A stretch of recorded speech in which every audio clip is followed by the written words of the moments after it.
Psoriasis గురించి. ఈరోజు మన టాపిక్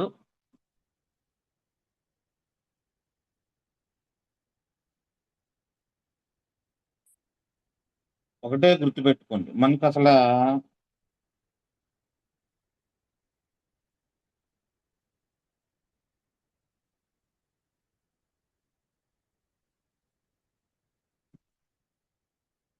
సోరియాసిస్ అనేది అసలు ఎందుకు వస్తుంది? ముందు మనకు అర్థం కావాలి. సోరియాసిస్ అనేది మనకి ఇమ్యూనిటీ. అంటే ఇప్పుడు ఏదైనా సరే మన శరీరంలో ఉండే రోగనిరోధక శక్తి ఏదైతే రోగనిరోధక శక్తి ఉంటదో అది రివర్స్‌లో అంటే రక్షించాల్సిన రోగనిరోధక శక్తి అంటే రక్షణ వ్యవస్థ ఏదైతే ఉందో, ఆ రక్షణ వ్యవస్థ మన సొంత చర్మం కణాల పైనే దాడి చేస్తా ఉంటది. దానివల్ల సోరియాసిస్ వచ్చింది. అంటే ఇది ఇమ్యూనిటీ సిస్టానికి సంబంధించి ఎవరికైతే ఇమ్యూనిటీ తక్కువ ఉంటదో వాళ్ళకి సోరియాసిస్ అనేది వెంటనే అటాక్ అయిద్ది. జనరల్‌గా మనకి చర్మ కణాలనేవి తయారవ్వటానికి పాతయి కణాలు మన బాడీలో నుంచి బయటికెళ్ళటానికి దాదాపు సుమారుగా ఒక నెల రోజులు టైం పట్టిద్ది. అదే ఈ సోరియాసిస్ ఉన్నోళ్ళలో 3-4 రోజుల్లోనే ఆ క్రమం జరిగిపోయిద్ది. దానివల్ల చర్మ కణాలన్నీ గూడా పేరుకుపోతా ఉండి, చర్మంపై మందపాటి పొరలు, అలాగే తెల్లటి పొలుసుల్లాగా ఉండిపోవటం, ఎర్రటి మచ్చలు కొంతమంది ఫేసులు ఎర్రగా కమిలిపోయినట్టుగా ఉంటది. కొంతమందికి దురదొస్తా ఉంటది. కొంతమందికి మంట పుడతా ఉంటది.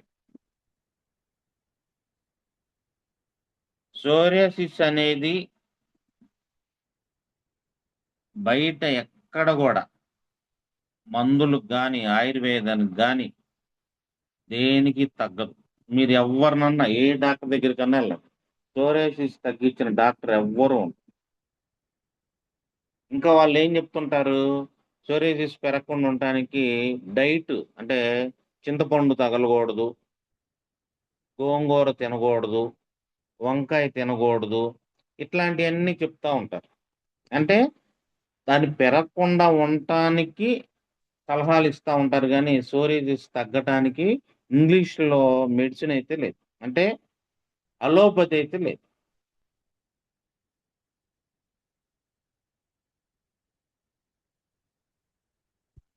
ఇప్పటికి గూడా అసలు సోరియాసిస్ రావటానికి మనకి మెయిన్ ఏందంటే జెనెటిక్ ప్రాబ్లమ్. తల్లిదండ్రుల్లో ఎవరికైనా ఉందనుకో, వాళ్ళ ద్వారా వస్తది. తాతయ్య, అమ్మమ్మలకు ఉందనుకో, వాళ్ళ ద్వారా వచ్చే అవకాశం ఉంది. తల్లిదండ్రులకు లేదు. కానీ పిల్లలకి రావచ్చు. అంటే తాతయ్య, అమ్మమ్మ వాళ్ళది పిల్లలకి రావచ్చు. దాంతో పాటు ఇమ్యూనిటీ సిస్టమ్ ఎప్పుడైతే మనకి దెబ్బతింటదో, దానివల్ల మనకి సోరియాసిస్ అనేది రావచ్చు. ఈ సోరియాసిస్ అనేది మన బ్లడ్‌లో ఉన్న తెల్ల రక్త కణాల్లో టీ సెల్స్ అనేది ఉంటాయి. ఈ టీ సెల్స్ మన రక్షణ వ్యవస్థ శత్రువులు అనుకోని దాని మీద అటాక్ చేస్తా ఉంటది. అంటే మన బాడీలో ఉండే కణాల్ని రక్షించాల్సిన రక్షణ వ్యవస్థే దాని మీద దాడి చేయటం వల్ల మనకి ఈ సోరియాసిస్ అనేది వస్తా ఉంటది. కొంతమందికి కొద్దిగా తక్కువగా ఉంటది. అంటే చిన్న చిన్నగా బయటపడతా ఉంటది. కొంతమందికి ఒకేసారి బయటపడతా ఉంటది. కొంతమందికి ఎక్కువగా కనబడతా ఉంటది. ఈ సోరియాసిస్ అనేది ఎవరికొస్తా ఉంటది ఎక్కువ అంటే, ఎక్కువగా మానసిక ఒత్తిడి అంటే ఎక్కువగా ఆలోచించే వ్యక్తులకి ఈ సోరియాసిస్ అనేది పెరుగుతా ఉంటది. కొంతమందికి గాయాలవ్వటం వల్ల, స్కిన్ మీద గాయాలవ్వటం వల్ల ఈ సోరియాసిస్ అనేది పెరుగుతా ఉంటది. దాంతో పాటు కాలిన గాయాల వలన. అంటే కొంతమందికి కాలిన దగ్గర మచ్చల్లాగా పడతాయి, బొబ్బల్లాగా పడతాయి. వాటి ద్వారా గూడా ఈ సోరియాసిస్ అనేది బయటికి రావచ్చు. అట్లాగే హార్మోన్స్ ఇన్‌బాలన్స్ వల్ల గూడా ఈ సోరియాసిస్ అనేది పెరుగుతా ఉంటది. అంటే హార్మోన్స్ గూడా మన బాడీలో ఒక స్టెబిలిటీగా ఉండాలి. బ్యాలెన్స్‌లో ఉండాలి. ఇంకొంతమందికి ఇన్ఫెక్షన్‌లొస్తా ఉంటాయి. ఆ ఇన్ఫెక్షన్ వల్ల గూడా ఈ సోరియాసిస్ అనేది రావచ్చు. ఆ ఇన్ఫెక్షన్స్ వైరస్ వల్ల రావచ్చు, లేదా బ్యాక్టీరియా వల్ల గూడా రావచ్చు. ఇంకొంతమందికి వాతావరణ మార్పుల వల్ల గూడా అంటే చలికాలంలో ఆ తేమ ఎప్పుడైతే తగులుతా ఉంటదో, ఆ తేమ వల్ల గూడా సోరియాసిస్ అనేది ఎక్కువ అవుతా ఉంటది. ఇంకొంతమందికి ఎండాకాలంలో తగ్గుతా ఉంటది. చలికాలంలో పెరుగుతా ఉంటది. ఈ సోరియాసిస్ రావటానికి ఇంకొక కారణం గూడా ఉంది. అదే మెడిసిన్ ఎక్కువ వాడేవాళ్ళు. మెడిసిన్ ఎక్కువ వాడే వాళ్ళకి సోరియాసిస్ వచ్చే అవకాశం గూడా ఉంటది. అంటే ఒక 10 ఏళ్ళు, 12 ఏళ్ల నుంచి కంటిన్యూ‌గా మెడిసిన్ అదేదన్నా అవ్వచ్చు. థైరాయిడ్ అవ్వచ్చు, షుగర్ అవ్వచ్చు, బీపీ అవ్వచ్చు, ఏదైనా అవ్వచ్చు. వాళ్ళు ఎక్కువ మెడిసిన్ వాడే వాళ్ళకి గూడా సైడ్ ఎఫెక్ట్‌ల వల్ల గూడా సోరియాసిస్ వచ్చే అవకాశం ఎక్కువుంది. దాంతో పాటు కొంతమందికి ధూమపానం, మద్యపానం అంటే ఆల్కహాల్ తీసుకోవటం, స్మోకింగ్ జేయటం. వాళ్ళకి గూడా సోరియాసిస్ వచ్చే అవకాశం ఎక్కువగా ఉంది.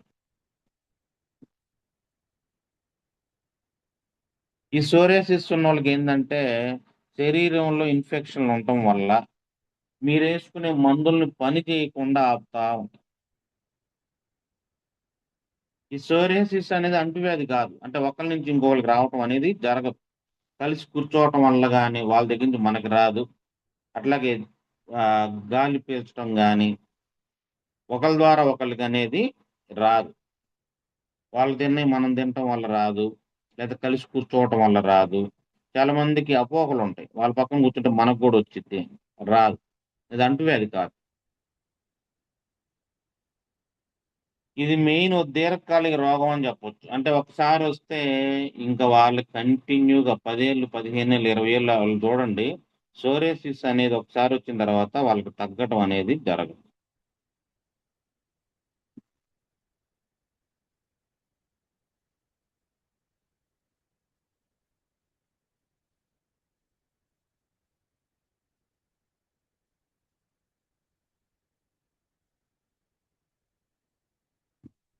మరీ బాగా ఎక్కువుంటే స్కిన్ డాక్టర్ దగ్గరికెళ్ళాలి. డెర్మటాలజిస్ట్ దగ్గరికెళ్ళాలి. వాళ్ళ సలహాలు తీసుకోవాలి. ఇది విపరీతంగా ఉంటే. అలా గాకుండా మనకి ఎవరైనా సరే సోరియాసిస్ ఉన్న పేషెంట్‌కి మనం గనక సప్లిమెంట్స్ ఇస్తే అయి వాడతా మనయి వాడాలి. అయి అస్సలు పొరపాటున గూడా ఆపగూడదు. ఎందుకు ఆపకూడదు అంటే వాళ్ళకి ఇంకా ఎక్కువ అయ్యే అవకాశం ఎక్కువగా ఉంది. మరి బయట ఇంగ్లీష్ మెడిసిన్స్‌లో వాళ్ళకి తీవ్రమైన ఎక్కువ ఇబ్బందులు పడతా ఉంటారు. కొంతమందికి ఆ దురద పుట్టినప్పుడు, మంట పుట్టినప్పుడు గీకుతా ఉంటారు. దానివల్ల వాళ్ళకి బ్లడ్ గూడా వస్తా ఉంటది. ఆ బ్లడ్ వల్ల గూడా ఇన్ఫెక్షన్ అనేది ఒక చాటు నుంచి ఇంకో చాటుకి జరుగుతా ఉంటది. అందుకని ఫస్ట్‌లో కొద్దిగా ఉంటది. దాన్ని పెద్దది పెద్దదయ్యి చాలా వరకి ఒళ్ళంతా వస్తా ఉంటది. మరి అలాంటి సోరియాసిస్‌కి మందులు లేవు. మరి మన సప్లిమెంట్స్ వాళ్ళకి ఉపయోగపడతాయా? 100% ఉపయోగపడతాయి.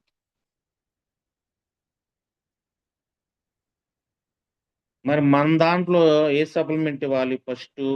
సోరియాసిస్ అనంగానే మీరు వేరే ఏం ఆలోచించకూడదు. ఫస్ట్ ఇవ్వాల్సింది నీమ్ క్యాప్సూల్. ఈ నీమ్ క్యాప్సూలే ఎందుకివ్వాలి?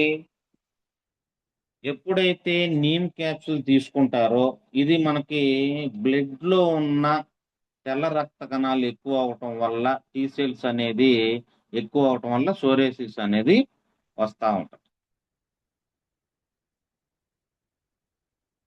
మరి ఆ రక్తాన్ని శుద్ధి చేసేది ఈ నీమ్ క్యాప్సూల్ సహాయం చేసిద్ది. హెల్ప్ చేసిద్ది. ఆ బ్లడ్‌ని ప్యూరిఫై చేయటానికి నీమ్ క్యాప్సూల్ సపోర్ట్ చేసిద్ది. అందుకోసం మనం నీమ్ ఇవ్వాలి. మన స్కిన్‌లోకి గాని, దేంట్లోకైనా సరే బ్లడ్ అనేది సరఫరా అవుతా ఉంటది. Blood cells. మరి అలాంటి బ్లడ్ సెల్స్‌ని యాక్టివ్ చేయటానికి, శుద్ధి చేయటానికి ఈ నీమ్ క్యాప్సూల్ మనకి చాలా బాగా ఉపయోగపడుతుంది. దాంతో పాటుగా ఈ నీమ్ క్యాప్సూల్‌లో యాంటీబయాటిక్ ఉంటది. యాంటీ బ్యాక్టీరియల్ ఉంటాయి గాబట్టి, ఇది చర్మంపై వచ్చే ఇన్ఫెక్షన్‌లని, దురదల్ని తగ్గించటానికి ఇది మనకి సపోర్ట్‌గా ఉంటది. అందుకోసం నీమ్ క్యాప్సూల్ ఇవ్వాలి. మనం ఇచ్చేటప్పుడు గూడా మనకొక క్లారిటీ ఉండాలి. ఎందుకు ఇస్తున్నాము ఈ క్యాప్సూల్ అని.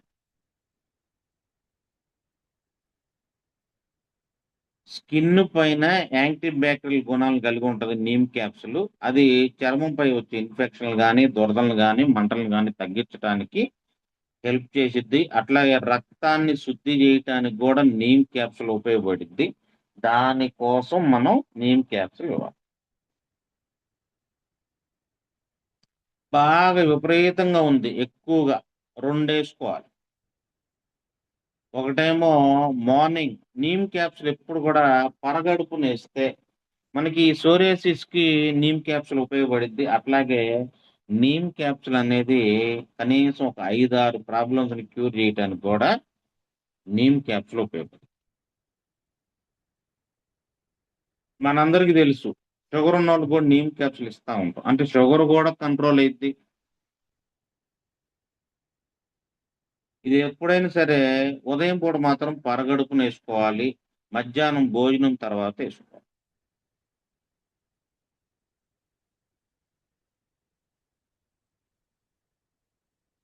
దాంతో తర్వాత మనకి చాలా మందికి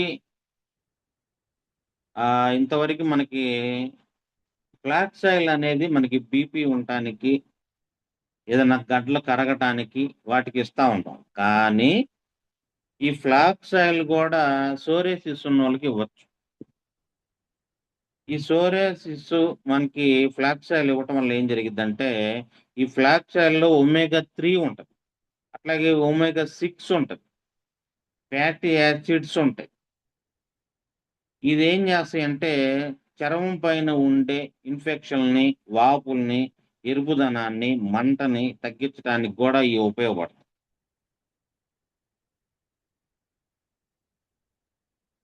సోరియాసిస్ పెరగడానికేందంటే, డ్రై స్కిన్నోళ్ళకి విపరీతంగా పెరిగిపోతా ఉంటది. ఆయిల్ స్కిన్నోళ్ళకంటే గూడా డ్రై స్కిన్నోళ్ళకి ఎక్కువగా ఇబ్బంది పడతా ఉంటది. ఈ ఫ్లాక్స్ ఆయిల్‌లో ఉండే యాన్ ఫ్యాటీ యాసిడ్స్ ఏం జేస్తాయంటే, డ్రై స్కిన్‌ని ఆయిల్ స్కిన్ కింద కన్వర్ట్ జేస్తా ఉంటాయి. అంటే పొడి చర్మాన్ని తగ్గిస్తా ఉంటది. పొడి చర్మంగా ఉండగూడదు. ఉండటం వల్ల ఇంకా పెరిగే అవకాశం ఎక్కువగా ఉంటది. కాబట్టి ఫ్లాక్స్ ఆయిల్ గూడా ఇవ్వాలి. మనకి సోరియాసిస్ ఉన్నోళ్ళకి ఫ్లాక్స్ ఆయిల్ గూడా ఇవ్వాలి. ఫ్లాక్స్ ఆయిల్ మనకి ఇంకో రకంగా గూడా బీపీని గూడా కంట్రోల్‌లో ఉంచిద్ది. ఏమన్నా గడ్డలున్నా మనకు తెలియకుండా అయి గూడా కరిగించడానికి ఉపయోగపడిద్ది. అట్లాగే బ్యాడ్ కొలెస్ట్రాల్‌ని తీసేసి గుడ్ కొలెస్ట్రాల్‌ని మెయింటైన్ జేయటానికి ఈ ఫ్లాక్స్ ఆయిల్ ఉపయోగపడిద్ది.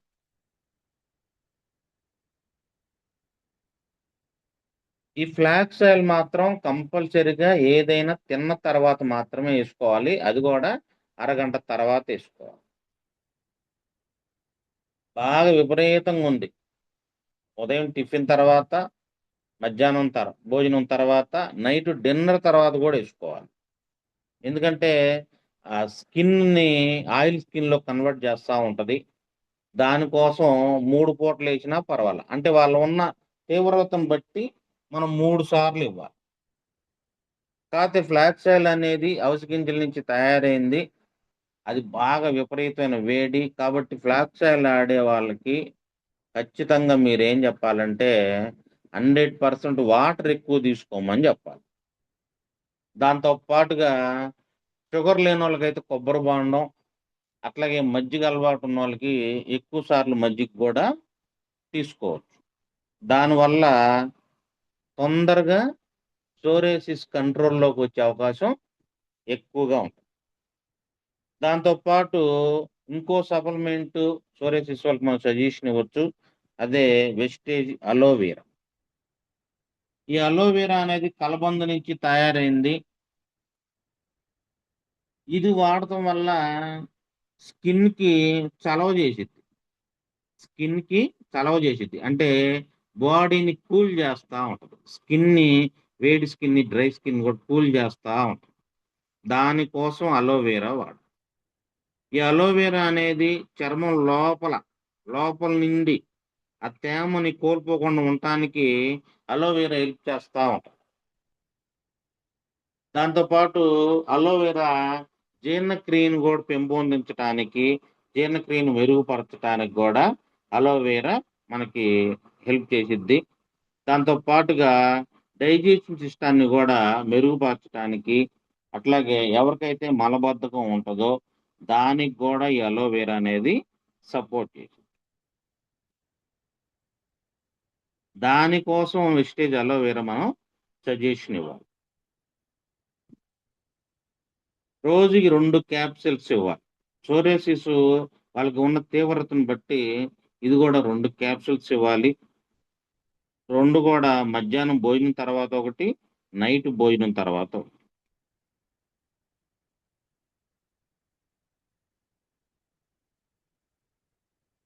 ఇంకో సప్లిమెంట్ వెస్టేజ్ కుర్కుమిన్ ప్లస్.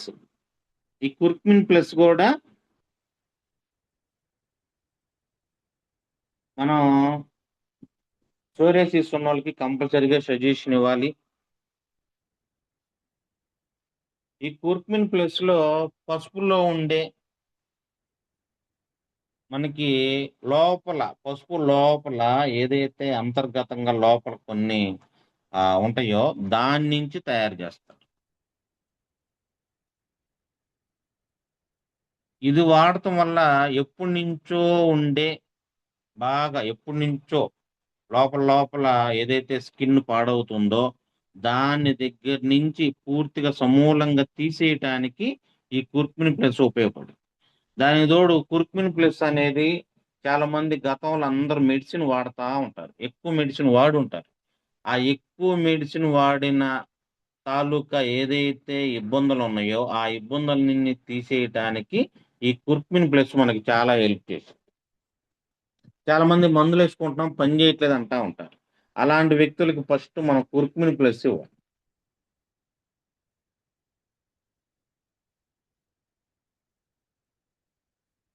ఈ కుర్కుమిన్ ప్లస్ అనేది పసుపుతో తయారైంది. యాంటీబయాటిక్‌గా పనిచేసిద్ది. మనకి లోపల ఎప్పటినుంచో దీర్ఘకాలికంగా ఉండే వాటినన్నిటిని కూడా మంటలను గాని, స్కిన్‌కి సంబంధించిన ఎలాంటి ప్రాబ్లమ్ అయినా ఇది తగ్గిస్తా ఉంటది. దానికి తోడు క్యాన్సర్ కణాలను చంపటానికి గూడా ఈ కుర్కుమిన్ ప్లస్ ఉపయోగపడుతుంది. అందుకనే మనం క్యాన్సర్ పేషెంట్‌లకి కూడా కుర్కుమిన్ ప్లస్ ఇస్తా ఉంటాం. దాంతో పాటు టాక్సిక్ క్లీన్ గూడా ఇవ్వాలి.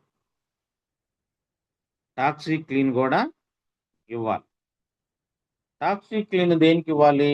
ఆల్రెడీ స్కిన్‌కి సంబంధించి సోరియాసిస్ వలన లోపల జరిగిన సెల్స్‌ని ఏదైతే ఉన్నాయో, వాటిని పూర్తిగా డిటాక్షన్ చేయటానికి టాక్సిక్ క్లీన్ ఉపయోగపడుతుంది. అంటే ఆ సెల్స్ అన్నిటిని తీసేస్తే వాటి ప్లేస్‌లో కొత్తయి యాక్టివ్ అయితే, ఇప్పుడు మనం వాడే సప్లిమెంట్స్ ఆ కణాలని యాక్టివ్ జేయటానికి, రోగనిరోధక శక్తిని పెంచటానికి, దానికి ఈ సప్లిమెంట్స్ సపోర్ట్ జేసి సోరియాసిస్‌ని చిన్నగా తగ్గిస్తా ఉంటాయి.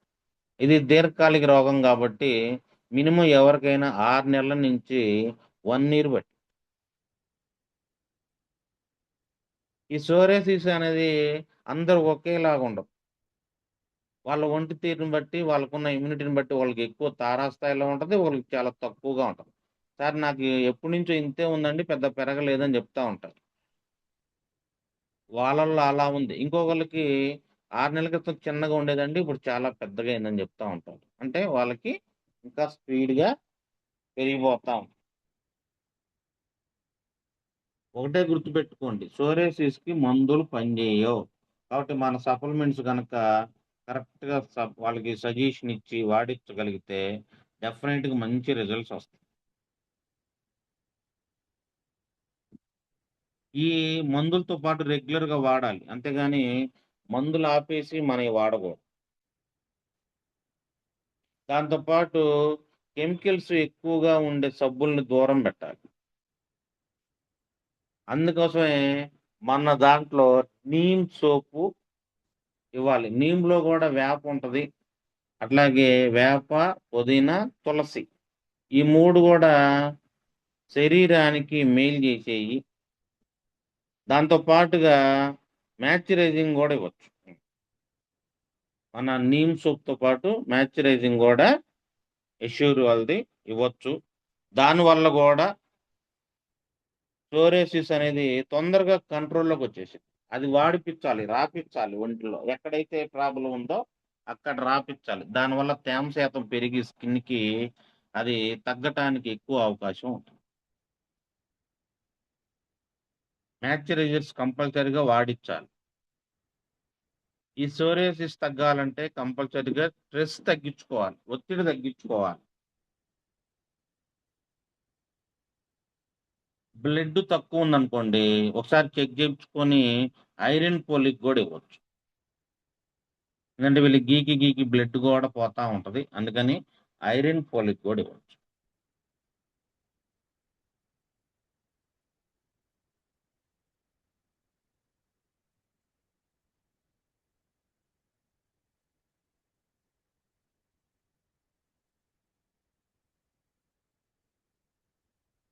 రైట్. మరి ఈరోజు సోరియాసిస్ గురించి పూర్తిగా తెలుసుకున్నారనుకుంటున్నా. మరి ఈరోజు ఈ టాపిక్